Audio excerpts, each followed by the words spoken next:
What's up, Trekkies?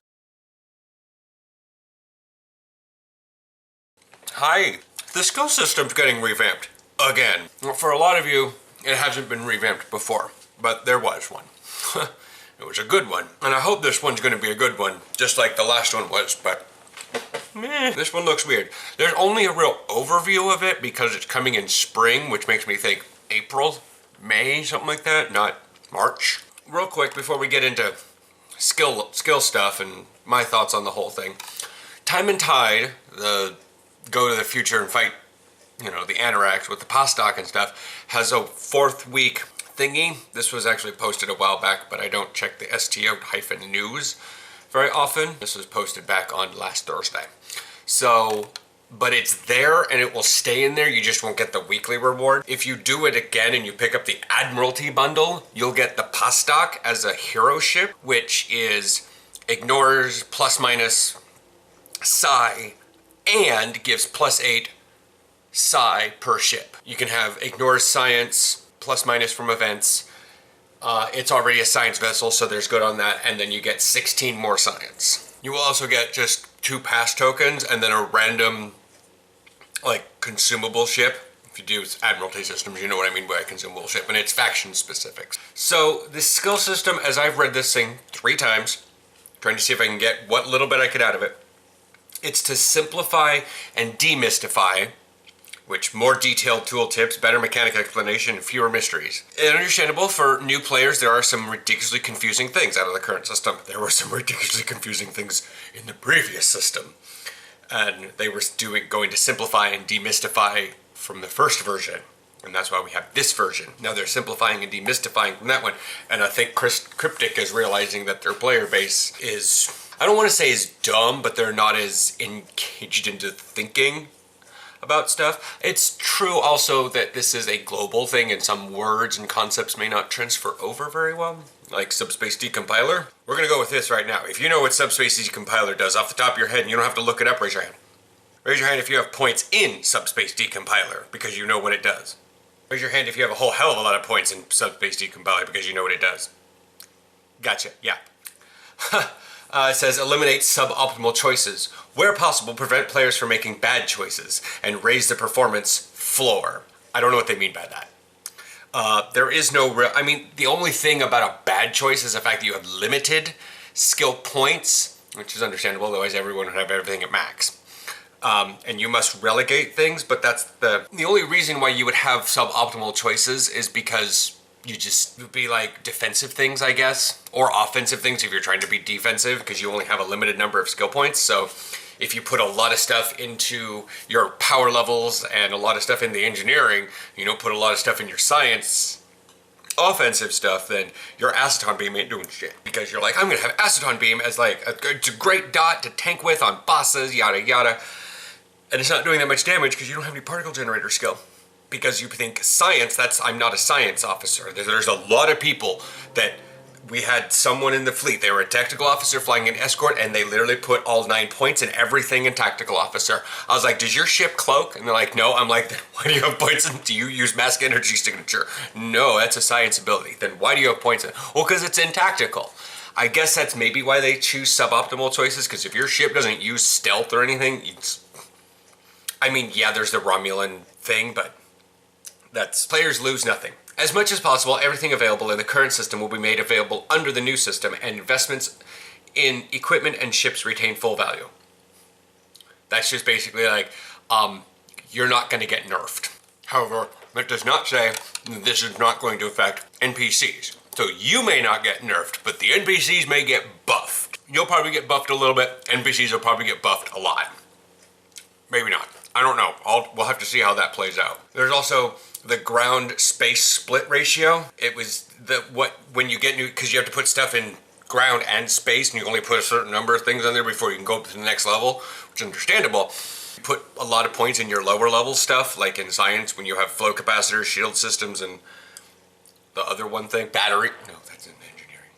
I'm not logged in right now. But no, that's the only thing, is there's only 2 levels for science. So it's flow capacitors and shield systems.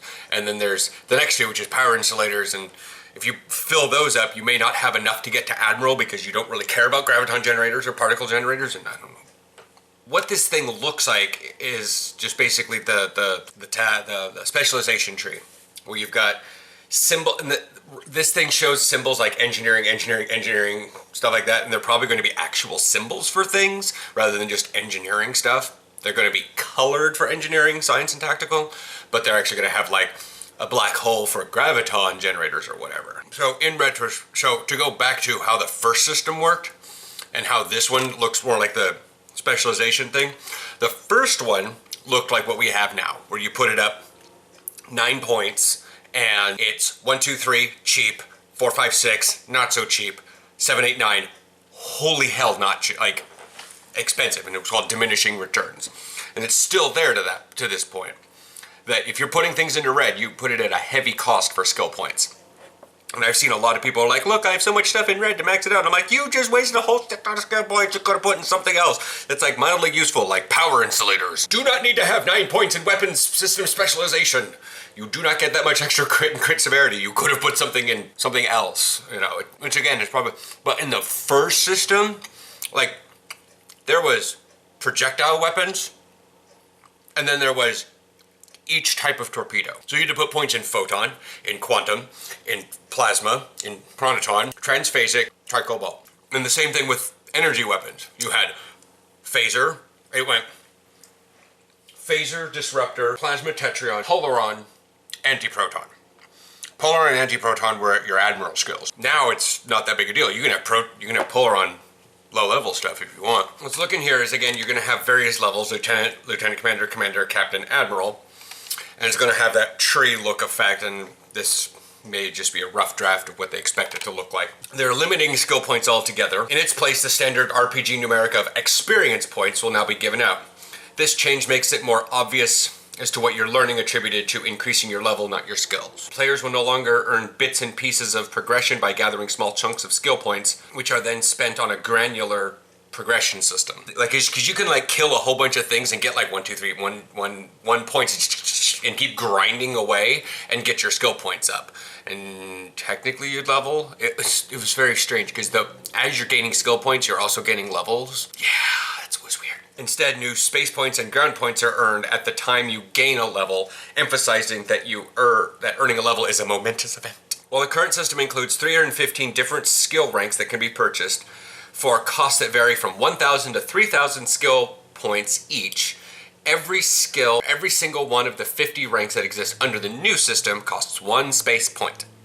So just like specialization, you're going to get a specialization point, you can unlock anything. With entirely separate skill trees and costs based on region. No more feeling as though you're forced to sacrifice performance in your starship for the sake of ground skills, or vice versa. So that's good, but passive progression in your space skills is tracked by a series of unlock tracks, separated by skill category: engineering, science, tactical, offering additional passive benefits based on the number of points spent within a category. For example, active progression via the purchase of the skill under the science category will simply apply passive progression to the science unlock track. So much like with specialization, how you will get a growing, with intelligence, you basically get a growing defense bonus on ground and space. It's a dodge or defense bonus on ground and space. And this, as you put more points in science, you'll get overall increases to science. So it'll be good. I mean, there's not much here. There's no specifics in this. If a player invests at least 25 of their space points in a single profession-themed category of skills, engineering, science, tactical, they will unlock the new ultimate ability. These powerful new options offer additional tactical choices during combat situations without overriding or replacing your existing suite of abilities, and are presented as an additional incentive for those players interested in spending deeply in a single thematic category of skills. Ground skills do not have separate profession-themed categories, instead present only a single unlock track.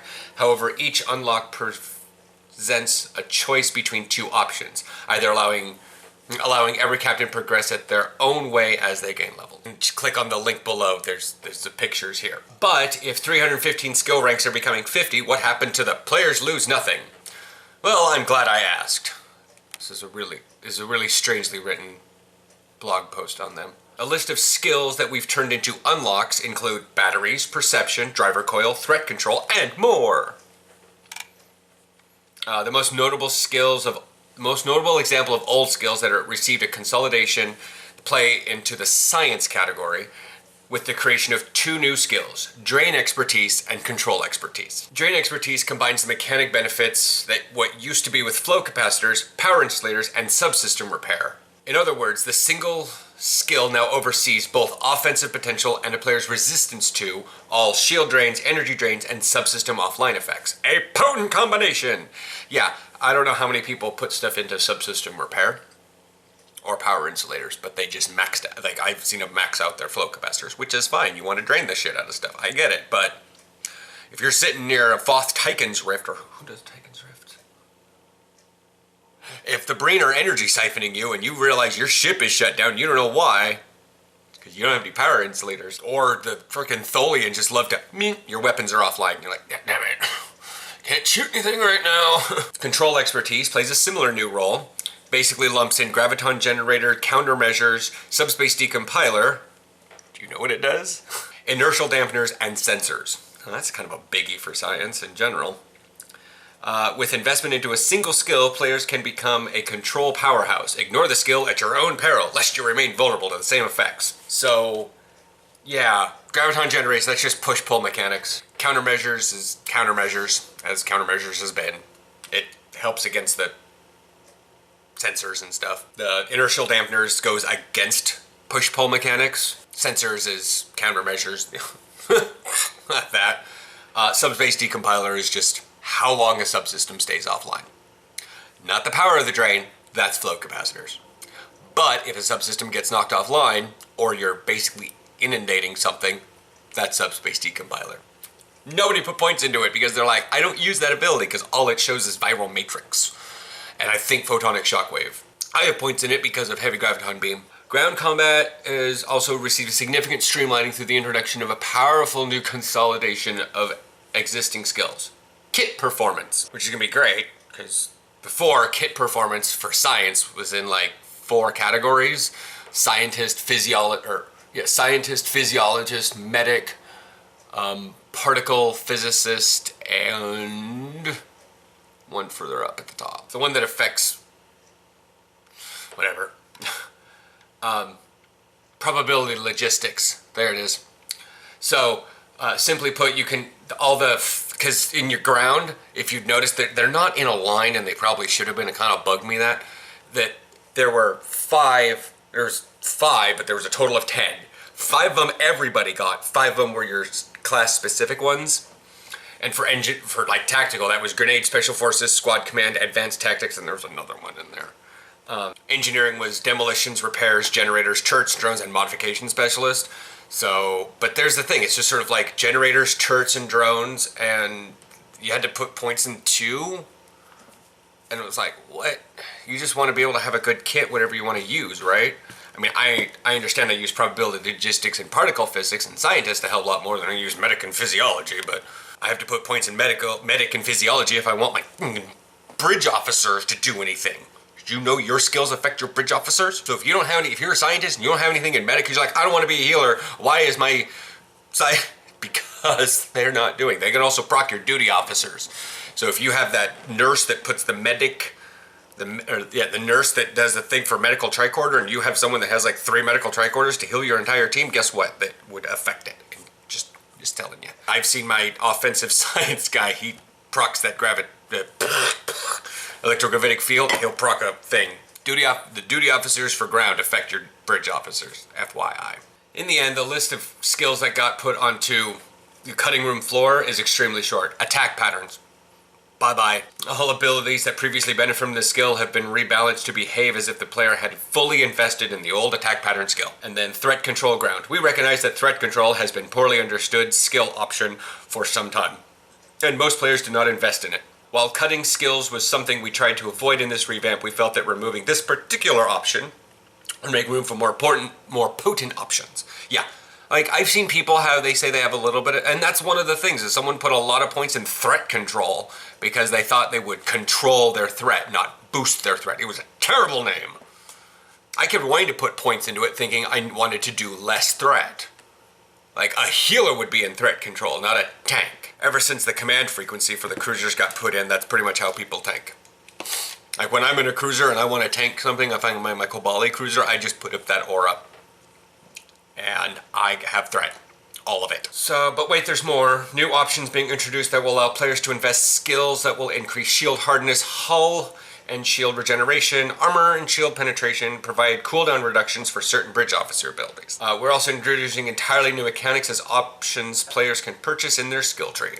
Coordination protocols. This 3-point skill allows players to increase the effectiveness of their hanger pets. Finally, there's been nothing in the skill tree that affects hanger pets, and we've had carriers in since the beginning, since the first skill tree. But now there's a whole hell of a lot of carriers, and there's a whole hell of a lot of dreadnoughts, and there's a whole hell of a lot of Vestas.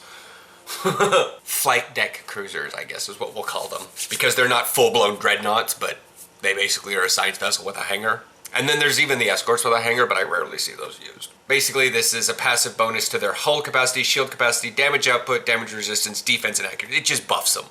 Like, they listed everything, but it just buffs them. Which I will probably be putting like 3 points into, because all of the ships I like, that's the thing. It's like, with this one, it's like, do you want to put a lot of points into it? Well, because I use the Temporal Dreadnought and the Vesta, which have a hangar. But my Cranium Science Vessel doesn't, and that's wasted points. So, Shield Mastery. Purchasing the first rank of this 3-point skill allows you to automatically negate the damage from one incoming critical hit every 20 seconds.